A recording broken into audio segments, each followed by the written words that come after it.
না, এখানে দাঁড়িয়ে দাঁড়িয়ে এভাবে টাইম ওয়েস্ট করলে চলবে না। আমাকে যে করে হোক এই ডিলটাকে সাকসেসফুল করে তুলতেই হবে, আর ওই টাইম মতন আমাকে ইন্টারভিউতে পৌঁছাতে হবে। কিন্তু এই গাড়িটা তো কিছুতেই স্টার্ট হচ্ছে না।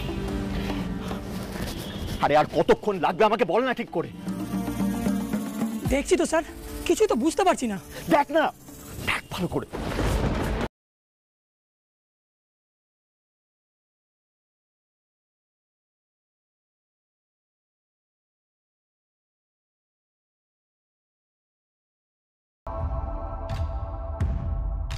আসুন আসুন রণজিৎ বাবু, বসুন।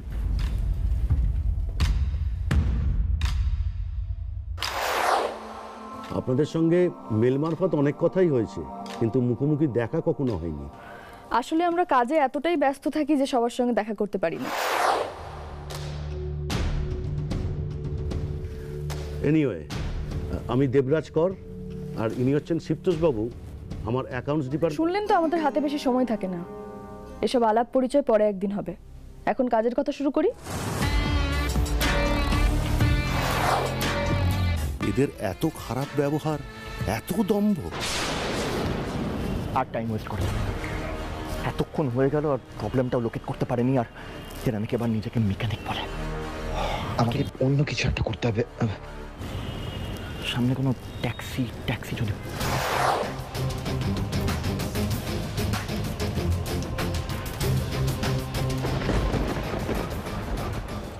শোন, কি হয়েছে বল। ও মনে হচ্ছে গাড়ির খোঁজ করতে গেছে।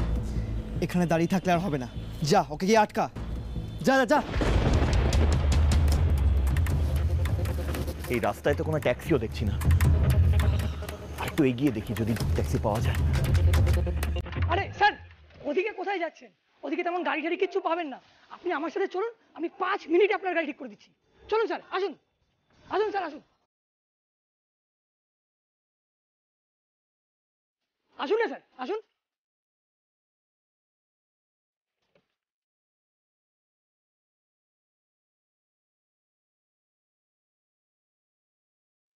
আর কতক্ষণ লাগবে? তখন থেকে দেখে যাচ্ছিস তো। আর 5টা মিনিট লাগবে স্যার, 5টা মিনিট আমি ঠিক করে দিচ্ছি আপনার।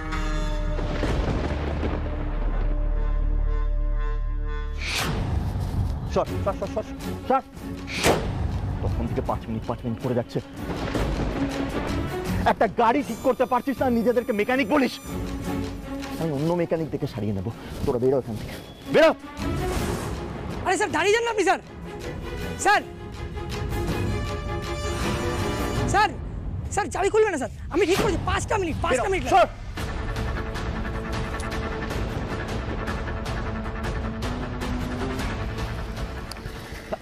এক মিনিট দাদা। দাদা, আমার একটা খুব ইম্পর্টেন্ট মিটিং আছে, আমাকে প্লিজ একটু ছেড়ে দেবেন। Thank you so much. অনেক চেষ্টা করলাম ভাই, আটকাতে পারলাম না। এবার কি হবে বলতো? আর সেটাই তো ভাবছি। মিতুল ম্যাডামকে একটা খবর দিতে হবে। তারা মিতুল ম্যাডামকে একটা মেসেজ করি।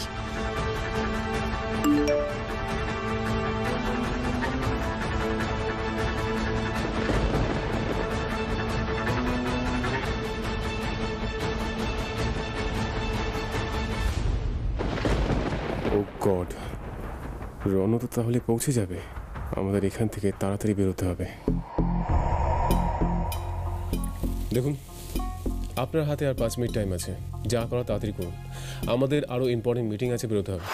মিস্টার রণজিৎ লাহিড়ী, আপনি ভুলে যাচ্ছেন যে আমরা একটা প্রফেশনাল ডিল করছি, আর এক্ষেত্রে আপনি এইভাবে কথা বলছেন। আপনি এমন করছেন যেন আপনি কোম্পানিটা আমাদের বিক্রি করে উপকার করছেন। অবভিয়াসলি কথা শুনতে হবে না? আপনারা আমাদের কোম্পানি গুডউইল নাম কাজে লাগিয়ে মার্কেটে কোটি কোটি ব্যবসা করবেন, আর কথা শুনবেন না? এটা হতে পারে না। ব্যাঙে ছাতার মতো গজিয়ে ওঠা সব ব্যবসায়ীরা ঐতিহ্য কি জিনিস কি করে বুঝবেন? Mister Lahiri, mind your language. আপনি কিন্তু সমস্ত লিমিট ক্রস করেছেন। আপনার সঙ্গে এই ডিলটা করবো কিনা আমাকে সেটা ভাবতে হবে। রণজিৎ লাহিড়ী এমন কারোর সাথে ডিল করে না যাকে দ্বিতীয়বার ভাবতে হবে। আমরা আমাদের কোম্পানি আপনাদের দেবো না, ব্যাস। আমাদের কোম্পানি আপনাদের হাতে দিলে আপনারা দেউলিয়া করে ছাড়বেন। চলো চলো।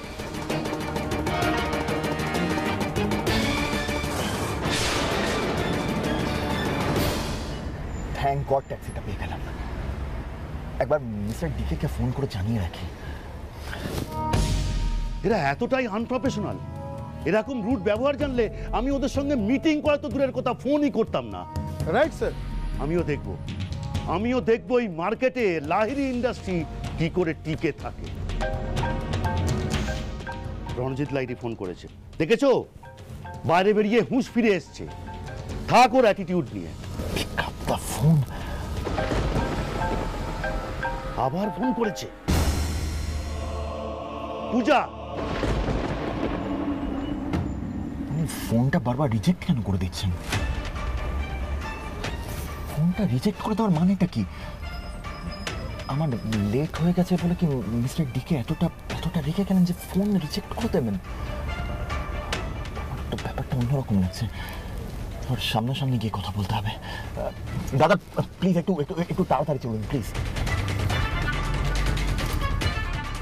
লাহিড়ী ইন্ডাস্ট্রির কোনো লোক যদি আমার অফিসে আসে, সিকিউরিটি দিয়ে ঘাড় ধাক্কা দিয়ে বার করে দেবে। Okay sir. যাও। রণ নিশ্চয়ই এলাকায় ঢুকে পড়েছে। তাড়াতাড়ি করো, ও এসে যদি আমাদের দেখে ফেলে তাহলে সব পরিশ্রম জল হয়ে যাবে। কিন্তু বেরোবো কি করে? এখানে তো কোনো ট্রান্সপোর্ট সিস্টেম নেই। ওই দেখো একটা ট্যাক্সি আসছে, এসো। ব্যাস এই নিন দাদা টাকা দাও। স্যার চেঞ্জ তো নেই স্যার। চেঞ্জ লাগবে না। ল্যাপটপ থ্যাংক ইউ দাদা, থ্যাংক ইউ সো মাচ।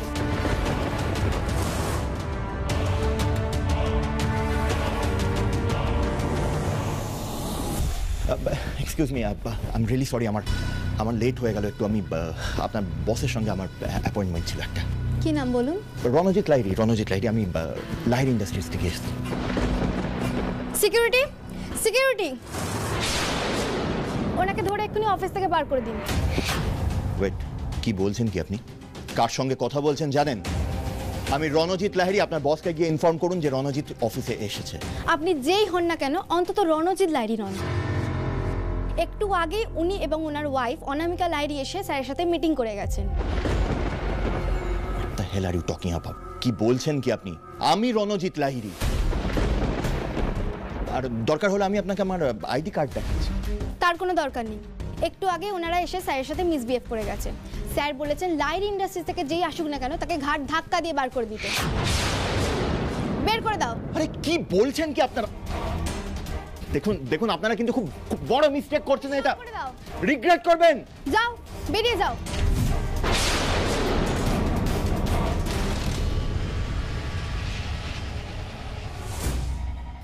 আমি তো কিছুই বুঝতে পারছি না। আমার আগে রণজিৎ লাহিড়ী এসেছে, মিটিংটা কে করে গেল? আর মিস্টার ডিকেই বা কেন আমাকে অফিস থেকে বের করে দেওয়ার কথা বলেছিলেন? কে করতে পারে এরকম? এই ডিলটা ক্যান্সেল করানোর জন্য এতটা ডেসপারেট কে হয়ে পড়বে? ইন্দ্রমিতুল।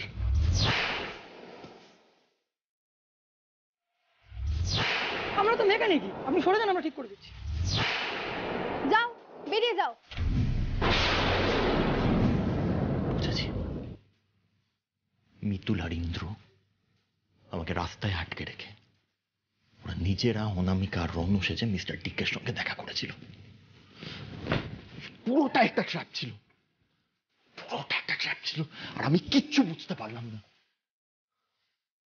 কিন্তু এই ডিলটা তো আমি খুব সিক্রেটলি করেছিলাম, কারোর তো জানার কথা না। তাহলে ইন্দ্র খবরটা পেল কি করে? ইন্দ্র? আমি তো কাউকে কিচ্ছু, অনামিকা কাছে।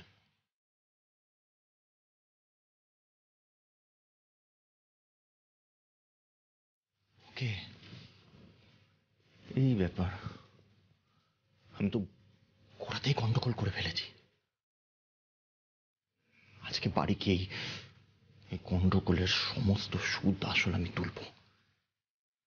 মিতুল, তোমার পুরো খেলাটা এবার আমি বুঝে গিয়েছি।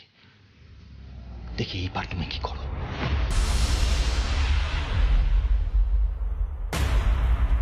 এই তো এখানে দাঁড়িয়ে যান।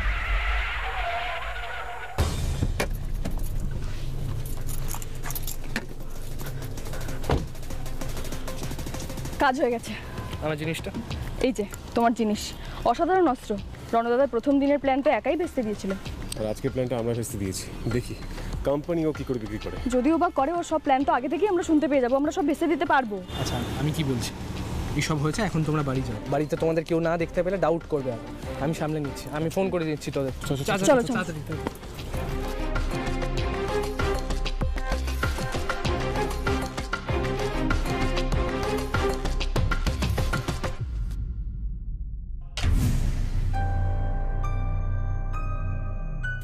এসো এসো এসো এসো। মিতুল দিদি শোনো, ওদিকটা ফাঁকা আছে, তোমরা গিয়ে তোমাদের সাজ পোশাক সমস্ত কিছু বদলে নাও, বাকিটা আমি বুঝে নিচ্ছি। আজকে ওরা খোঁজ করেনি তো আমাদের? একবার খোঁজ করেছিল মিতুল দিদি, কিন্তু আমি সমস্তটা সামলে নিয়েছি, ওরা কিচ্ছু বুঝতে পারেনি। সত্যি পঞ্চাদা, তুমি না থাকলে যে কি হতো। মিতুল দিদি এখন এই সমস্ত কথা বলার সময় নয়, তোমরা ভেতরে যাও তো দেখি। পঞ্চাপ, এই পঞ্চাপ! শয়তানটা আবার চেঁচাচ্ছে কেন? কিছু বুঝে গেল নাকি? যদি এখন এদিকে চলে আসে তাহলে তো আমরা ধরা পড়ে যাব। পঞ্চা, তুই কোথায় আছিস? মিতুল দিদি তোমরা যাও, তোমরা এখন তাড়াতাড়ি চলে যাও এবং তাড়াতাড়ি করে চেঞ্জ করে নাও, আমি ওকে আটকাচ্ছি। তোমরা যাও মিতুল দিদি।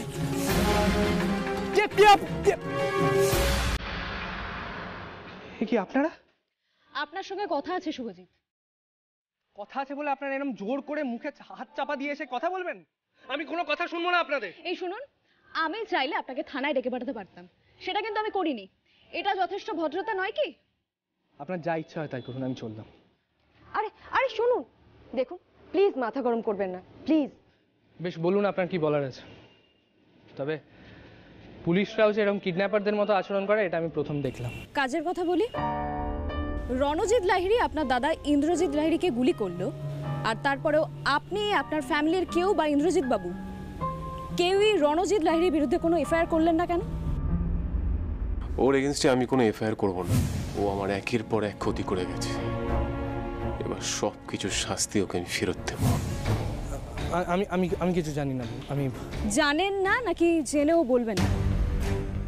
দেখুন শুভজিৎ, আমি শুধুমাত্র একজন ক্রিমিনালকে ধরার জন্যই মিসেস লাহিড়ী এবং আপনাদের গোটা ফ্যামিলির পাশে ছিলাম এতদিন, কারণ আমি চেয়েছিলাম আইন মোতাবেক একজন ক্রিমিনালের শাস্তি হোক। আর আজকে যদি আপনারা আইন নিজের হাতে তুলে নেন, আমি কিন্তু মুখ বুজে থাকবো না। আইন নিজের হাতে তুলে নেওয়া কিন্তু আর একটা ক্রাইম, আর যে কোনো ধরনের ক্রাইমের জন্য আমি কিন্তু একই রকম টাফ। বুঝলাম, কিন্তু সমস্ত সিচুয়েশনে আপনি কিন্তু এরকম টাফ নন। এবার থেকে কিছু জানার থাকলে আমাকে ভালো করে ডাকবেন, আমি ঠিক আসবো। চললাম আমি।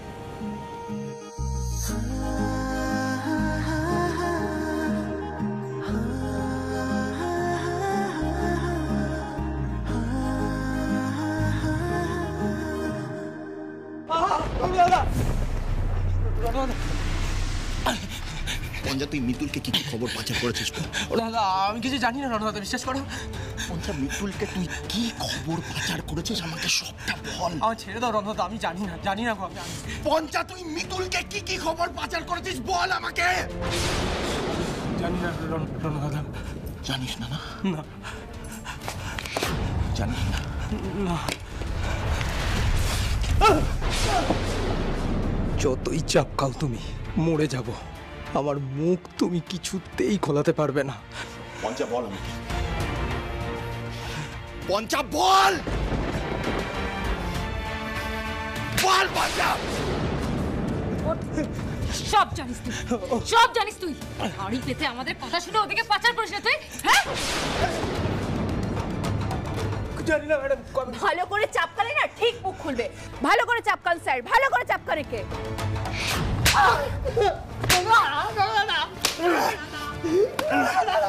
পঞ্চা বল।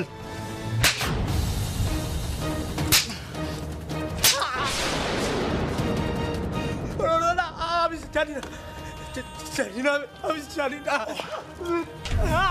বল আমাকে। ঠাকুর, আমি এখন কি করব? মিতুল দিদিরা এখন যে অবস্থায়, ওরা তো কিছু করতেও পারবে না। বল আমাকে, বল। আরে হ্যাঁ, ওই করেছে, ওরা দুজন মিলে করেছে। এরা ছাড়া তোমার কাছে আর কে ব্যাগটা দেবে? সকাল থেকে উল্টো খেলা খেলছে এরা। পঞ্চা, তুই মিতুলকে কি খবর পাচার করেছিস বল। কি করছে পঞ্চা বল আমাকে। পঞ্চা থেকে এভাবে মারছে কেন? রণ কি তাহলে সব জেনে গেল?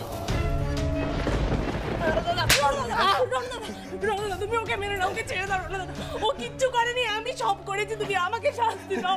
ওকে ছেড়ে দাও। এই শোনো, কি বলছিস কি তুই? তুই শোনো জায়গা থেকে। পঞ্চা, তুই পাগলামো করিস না। শোনো, তুই তাহলে আসল গুপ্তচর, তুই তাহলে মিতুলকে সমস্ত খবর পাচার করেছিস। বল মিতুলকে আর কি কি খবর দিয়েছিস? সৌরভ বল আমাকে, মিতুলকে আর তুই কি খবর দিয়েছিস? তোদের দুজনকে আমার বাড়িতে রাখাটা সব থেকে বড় ভুল হয়েছিল। আজকে ভুলটা আমি শুধরাবো। বল না হলে কিন্তু তোকে শেষ করে দেবো সৌরভ। বল না হলে তোকে শেষ করে দেবো সৌরভ। সরে যা রণদা। রণদা ও মিথ্যে কথা বলছে। রণদাদা আমাকে আড়াল করার জন্য বলছে। ও রণদাদা, আমাকে শাস্তি দাও তুমি। আমি সব দোষ করেছি, আমি বলে দিয়েছি। রণদাদা, আমি বলে দিয়েছি।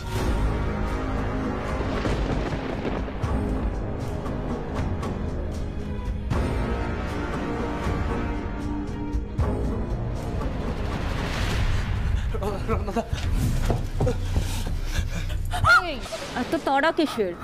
দাঁড়া, এক এক করে মরবি তো। দাঁড়া, যেও না, তোকে শেষ করে দেবো আমি আজকে। তুই ছাড়ো, কিছু একটা করতে হবে। চুপচাপ দাঁড়িয়ে থাকলে চলবে না, ওকে শেষ করে দেবে। আস্তে কথা বলো তুমি। আমি জানি কিছু একটা করতে হবে, কিন্তু এইভাবে পঞ্চায়েতকে বাঁচাতে পারবো না। তুমি কেন বুঝতে পারছো না? আমরা যদি এখন পঞ্চায়েতকে বাঁচাতে চাই, আমাদের একুল উকুল দুকুলি ভেসে যাবে। জনতা তো জেনে ফেলবে আমাদের আসল পরিচয়। আমরা কে জেনে ফেলবে? আমাদের ওপর শত্রুটা মেটাতে গিয়ে এখন পঞ্চায়েতকে মেরে ফেলতে পারে। তুমি কেন বুঝতে পারছো না? তুমি বুঝতে পারছো না, এখন কিছু না করলে পঞ্চাকে এমনি মেরে ফেলবে। তুই মিতুলার ওই ইন্দ্রজিৎ লাহিড়ীর পেয়াদা হয়েছিস, তাই তো? হয়েছিস তো পেয়াদা, বল না। তাহলে পঞ্চা, তুই যখন এই খেলায় নেমেছিস তখন এই খেলাটা তো তোকে খেলতেই হবে। তো আজকে তাহলে ওই রণজিৎ লাহিড়ী তোকে একটা বিদেশি খেলা শেখাবে। এই খেলাটার নাম হচ্ছে রাশিয়ান রোলে। শুনেছিস নাম? শুনেছিস নাম? রাশিয়ান রুলে ভিতরে তো মরণ খেলা, কেউ বাঁচে না। না না, যে পঞ্চায়েত সরতিতে আমাদের বাঁচানোর জন্য এত কষ্ট সহ্য করতে পারে, আমি কিছুতেই তাদের মরণ খেলায় মরতে দেবো না, কিছুতেই না। তোর খেলাটা আমি আজকে ভালো করে শেখাই। দেখ, ভালো করে তাকিয়ে দেখ। এই আমার রণজিৎ লাহিড়ীর বন্দুক দেখেছিস? এর মধ্যে 6টা কোপ আছে, আর তার মধ্যে 6টা গুলি আছে। এই 6টা গুলি আমি বার করে নিলাম, কিন্তু এই একটা গুলি আমি এর মধ্যে পড়ে দিচ্ছি ওকে। আর তারপর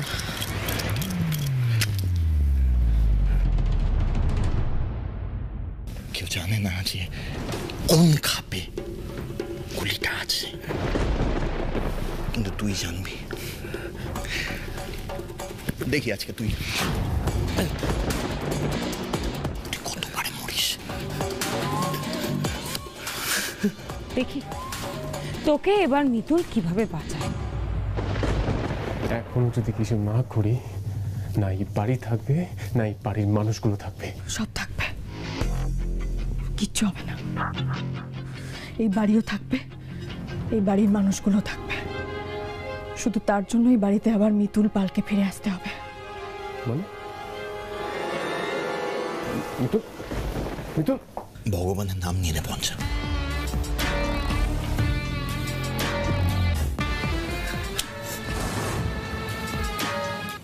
আমার ভগবান তো ইন্দ্র দাদা আর মিতুল দিদি। আমি আমার ভগবানের দিকে কোনো দিনও আঙুল তুলতে দেব না, কোনো দিনও না। তোমরা ভালো থেকো মিতুল দিদি, ভালো থাকিস সরো। 1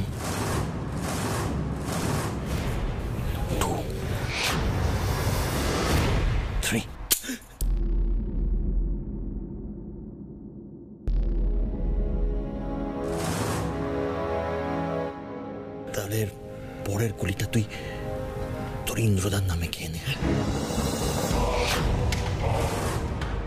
রণ, এত সময় দেওয়া যাবে না, সেকেন্ড ফায়ার করো। আজ পঞ্চায়েত যদি কিছু হয় রণ, তোর আজ শেষ দিন। 1 2 3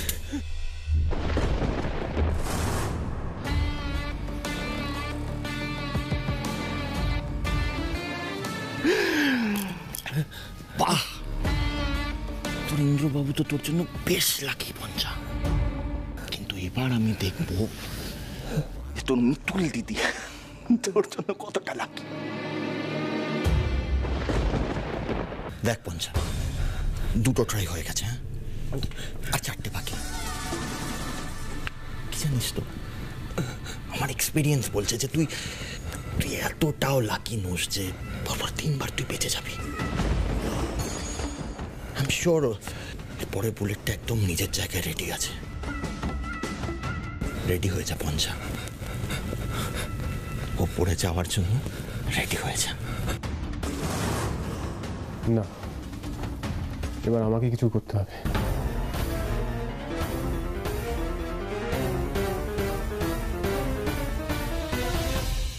রণজিৎ লাহিড়ী,